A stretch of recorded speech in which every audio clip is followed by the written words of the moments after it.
Hello, my dear student. Welcome to my YouTube channel, Learning with Aradhna ma'am. And your Aradhna ma'am once again with new topic. And today's our topic is from history, nationalist movement. Okay, nationalism in India, nationalist movement. So the very basic thing which we are going to discuss about Indian National Congress. You all are familiar, there were small association, small organization, small group of people who fought against the Britishers. There was no mass movement, there was no national organization or any other party before Indian National Congress. So the major party, the big organization, I must say, not the party, sorry, because it became a party after independence, but before this, it was a big organized association which associated the people in large number with them for the motive, for the purpose of India's independence. So today we are going to discuss about the formation of Indian National Congress and afterwards early era, yeah, moderate era of Indian National Congress. Okay, beta, move to the board now. Formation of Indian National Congress. First of all, we will come to know Indian National Congress was formed by A.O. Hume. बेटा A.O. Hume जो था वो एक retired British official था, officer था, और वो India में ब्रिटिशर्स की तरफ से ऑफिसर बन के आया था। उन्होंने देखा कि ब्रिटेन को, A.O. ह्यूम ने ब्रिटेन को इंडिया से बहुत ज्यादा कमाई है, इनकम है, बहुत वेल्थ, ब्रिटेन को बहुत फायदा हो रहा है, ब्रिटिश ऑफिशियल्स को बहुत ज्यादा फायदा हो रहा है। But A.O. Hume side by side ये भी विटनेस कर रहा था कि अब इंडियंस जो है उनके अंदर एक चिंगारी सी सुलग रही है, एक गुस्सा सा, अब उनको थोड़ी समझ आ रही है। Okay, getting my point, against the Britishers. तो A.O. ह्यूम को डर था कि ये कहीं एक ब्लास्ट ना बन जाए। 1857 का तो स्मॉल था ब्लास्ट, ओके, जो झेल गया, ब्रिटेन ने संभाल लिया। ये ना हो एक बिग ब्लास्ट हो और ब्रिटिशर्स को बोरिया बिस्तरा बांध के भागना पड़े ब्रिटेन की तरफ, ओके, इंग्लैंड में। और उसने मेजरली अपनी कंट्री के फेवर में ये एसोसिएशन बनाई कि एक टेबल मिल जाए, इंडियंस जो है ब्रिटिशर्स के साथ अपनी प्रॉब्लम्स को डिस्कस करें और सेटिस्फाइड रहें कि ब्रिटिशर्स उनके भले की सोचते हैं। इसलिए ये रिटायर्ड जो ब्रिटिश ऑफिसर था A.O. ह्यूम, उसने इंडियन नेशनल कांग्रेस फॉर्म्ड की दिसंबर 1885 में विद एजुकेटेड इंडियन डेलीगेट। 72 थे एजुकेटेड इंडियन डेलीगेट जो ऑल ओवर इंडिया से थे, पूरे इंडिया में से थे ये 72 एजुकेटेड, जिनके साथ मिलके ये इंडियन नेशनल कांग्रेस फॉर्म की A.O. ह्यूम ने। And the first session took place in Bombay, December 1885, Bombay, and the president was, this session was presided by Vomesh Chandra Banerjee, okay, W.C. Banerjee.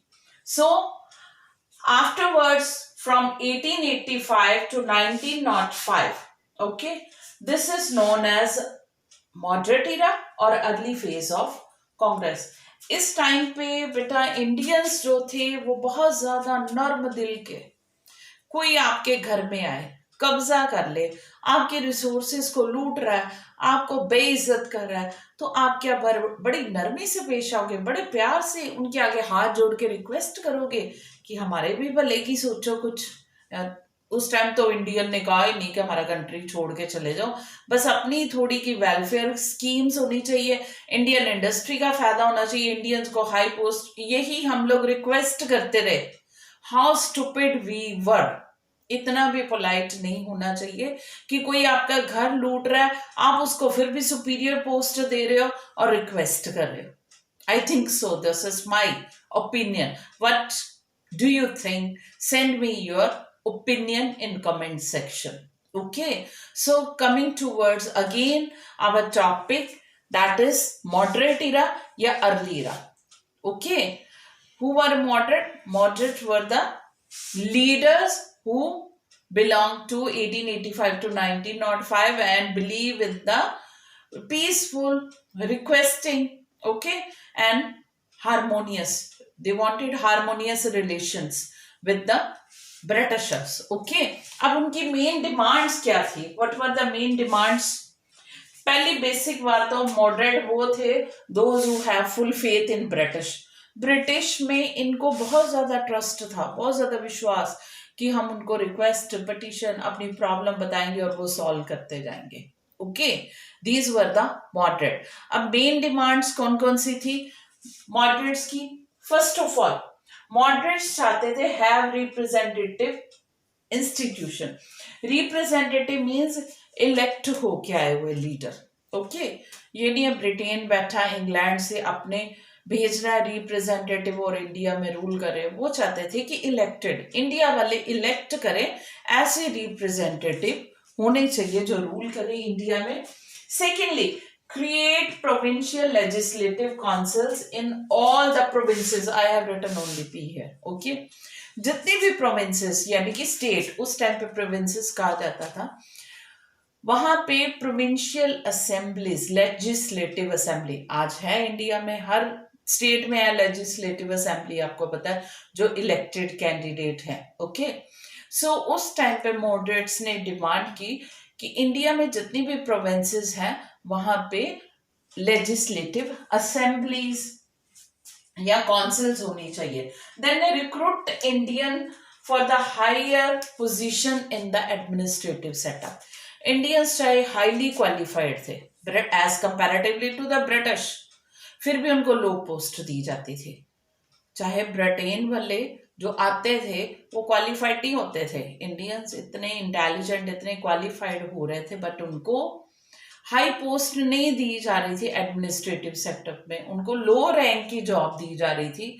तो moderate were demanding that high post should be given to the Indians in administrative setups. जो भी है administration में high position, high post मिलनी चाहिए. Hold civil services examination in India. Civil services आपको पता है टॉप लेवल की जॉब है. UPSC, union public service commission conduct करती है सिविल सर्विसेज एग्जाम. जितने भी मिनिस्टर के पीए हैं, सेक्रेटरी हैं, हाई लेवल की पोस्ट, डीसी वगैरह, जो भी आपको पता है, ठीक है, ये सिविल सर्वेंट ही है. Getting my thing?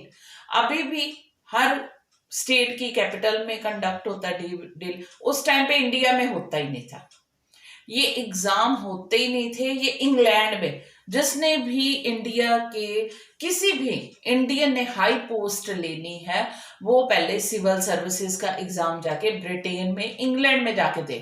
How difficult it was.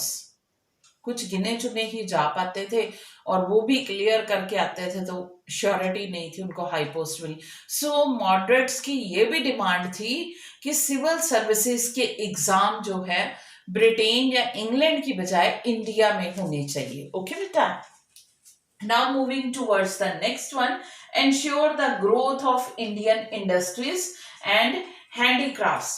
Indian जो इंडस्ट्री आपको पता है, हैंडीक्राफ्ट्स वगैरह, कॉटेज इंडस्ट्री वगैरह ब्रिटेन ने तबाह कर दी थी, रुइंड कर दी थी, क्योंकि सारा रॉ मटेरियल पहले तो वो ले जाते थे, मशीनरी का सामान देके हम लोग अट्रैक्ट हो गए. चरखे का या वो हाथ का बना हुआ कपड़ा इतना सुंदर नहीं था जो मशीन का. हमने पहली बार देखा इंडियन ने फटाफट, और सस्ता भी इसलिए. दूसरी बात ये कि ब्रिटिशर्स ने जो इंडिया का बना होता था हैंडीक्राफ्ट, कॉटेज इंडस्ट्री जितनी भी थी, ओके, उनके ऊपर हैवी टैक्स लगा देते थे ताकि ब्रिटेन का बिल्कुल ही सस्ता लगे इंडियंस को और इंडिया का माल बहुत ही गुड्स उनको बहुत ज्यादा कॉस्टली लगे और वो परचेज ही ना करें. इस तरह से इंडियन इंडस्ट्री स्पेशली हैंडीक्राफ्ट जो थे, कारीगर वगैरह, वो बिल्कुल तबाह हो गए. तो मॉडरेट्स की ये भी डिमांड थी कि ये जो है इंडियन इंडस्ट्री को इनकरेज करे और ज्यादा से ज्यादा ग्रोथ करे. Then stop the drain of wealth to Britain. Bharat का, आपके घर में ड्रेनेज सिस्टम है ना, जो घर से सारा गंदा पानी जो भी है सीवरेज सारा ड्रेन आउट करता है। बट हमारा तो ड्रेन आउट हो रहा था वेल्थ, पैसा। Getting my point? Raw material सब कहां पहुंच रहे थे? ब्रिटेन में। कमाई इंडियन से अलग कर रहे थे। रॉ मटेरियल वैसे भी फ्री ऑफ कॉस्ट या बिल्कुल चीपेस्ट रेट पे ले रहे थे। बना हुआ माल इधर महंगा बेच के पूरा का पूरा पैसा कमा के लूट के इंडियन को ब्रिटेन में जा रहे थे। इसको कहते हैं drain of wealth. Okay, so moderates ये भी चाहते थे कि स्टॉप, वो रुके। जो पैसा पानी की तरह बह के, ड्रेनेज सिस्टम देखा ना आपकी तरह, कैसे घर से पानी बह के बाहर निकल जाता है, ऐसे हमारा पैसा जा रहा था एकदम से ब्रिटेन में। सो मॉडरेट चाहते थे कि ये सब रुकना चाहिए। Okay, the next one is and the exploitation of Indian resources and people. लोगों को कितना एक्सप्लॉयट करते थे, और रिसोर्सेज को, रिसोर्सेस मतलब पता है आप लोगों को? आप लोग आगे 9th में भी जाके करोगे कि कैसे उन्होंने पेड़ काटे हमारे, कैसे उन्होंने हमारी वाइल्ड लाइफ खत्म की। हंटिंग कर करके ब्रिटिश ऑफिसर्स आते थे राजाओं के साथ, और उनकी रॉयल नेवी के शिप के लिए, रेलवे कंस्ट्रक्शन के लिए, जिस भी काम के लिए उन लोगों को वुड चाहिए होती थी, तो पेड़ उन्होंने काटे। कमर्शियल फार्मिंग के लिए, क्योंकि ब्रिटेन वालों को wheat, rice, tea plantation, coffee plantation, cotton, jute, Indigo, जो भी चाहिए इंडिया से लेके जाना, तो उसके लिए जगह साफ करनी है, उन्होंने पेड़ काटे। ये हमारे रिसोर्सेज को एक्सप्लॉयट किया ब्रिटेन ने। तो मॉडरेट्स की डिमांड यही थी कि ये एक्सप्लॉयटेशन रुकना चाहिए, इंडियन रिसोर्सेज का भी और इंडियन पीपल का भी। इंडियन पीपल का भी आपको पता है, हाई पोस्ट नहीं देनी, लो पोस्ट देनी है, काम करवा के पैसे नहीं देने, और लैंड रेवेन्यू हम लोगों ने डिस्कस किया कितने हाई लेवल पे वो चार्ज करते थे और कितना ज्यादा वो पीपल को एक्सप्लॉयट करते थे। The next one is, I think we have discussed all. Now moving towards the prominent moderate leader. जो moderate leader थे मेन, वो कौन कौन से थे? वो थे Gopal Krishna Gokhale, Dadabhai Naoroji, Surendranath Banerjee, Pherozeshah Mehta, Mahadev Govind Ranade and Badruddin Tyabji and several others. बहुत से थे मॉडरेट लीडर्स जो ब्रिटिशर्स के सामने अपनी डिमांड या अपनी कंट्री के फेवर में बातें रखी।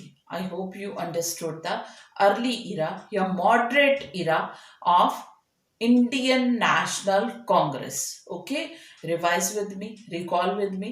Indian National Congress was formed in December 1885 by A.O. Hume, and first session of Indian National Congress was took place in Bombay. Mumbai है ना, जो पहले इसका नाम बॉम्बे था। Okay, earlier the name of Mumbai was Bombay.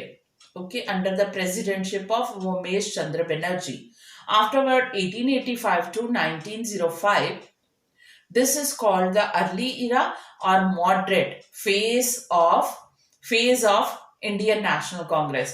इसमें उन्होंने बहुत पोलाइटली, प्यार से, रिक्वेस्ट से ब्रिटिशर्स के आगे अपनी डिमांड रखते थे, और ये फुल फेथ, फुल ट्रस्ट रखते थे ब्रिटिशर्स में कि वो हमारी डिमांड को फुलफिल करेंगे, वो भी एक अच्छे इंसान है। स्टिल उनके मन में ये था।